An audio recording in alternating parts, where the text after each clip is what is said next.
తెలంగాణకిచ్చిన విభజన హామీలు అమలు కావట్లేదని పార్లమెంట్లో బీఆర్ఎస్ తరపున మా గొంతు వినిపించామని ఎంపీ సురేష్ రెడ్డి అన్నారు.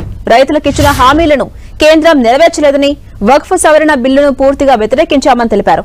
హెచ్సీయూ భూములు, హైడ్రా సహా తెలంగాణ పరిస్థితులపై మా వాణిని పార్లమెంట్లో వినిపించామని తెలిపారు.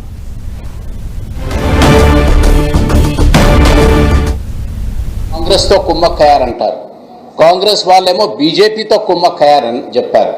కానీ బీఆర్ఎస్ పార్టీ నిర్ణయం, బీఆర్ఎస్ పార్టీ వాదన ఈ వకఫ్ బిల్ పైన కానివ్వండి, హైదరాబాద్ యూనివర్సిటీ అంశానికి వచ్చినప్పుడు కానీ చాలా స్పష్టంగా ఈ రెండు జాతీయ పార్టీలను ఉతికి ఆరేయటం జరిగాది పార్లమెంట్లో అనే విషయాన్ని రాష్ట్ర ప్రజలు, దేశ ప్రజలు చూశారు.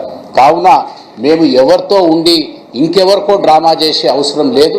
బీఆర్ఎస్ పార్టీ మరి మహబూబ్ నగర్, పాత మహబూబ్ నగర్ జిల్లాలో మరి అక్కడ ఫార్మా విషయంలో కానివ్వండి, హైదరాబాదులో మరి మూసీ విషయంలో కానివ్వండి, లేకుంటే హైడ్రా అనే పేరుతో జరుగుతున్న ఇవన్నిటినీ కూడా, దాంతో పాటు ఈరోజు కొత్తగా హైదరాబాద్ యూనివర్సిటీలో ఏదైతే కార్యక్రమం చేశారో దానిపై రాజ్యసభలో చాలా స్పష్టంగా మా తోటి పార్లమెంట్ సభ్యులు రవి గారు మరి నేను చాలా స్పష్టంగా అవకాశం వచ్చినప్పుడు చెప్పండి.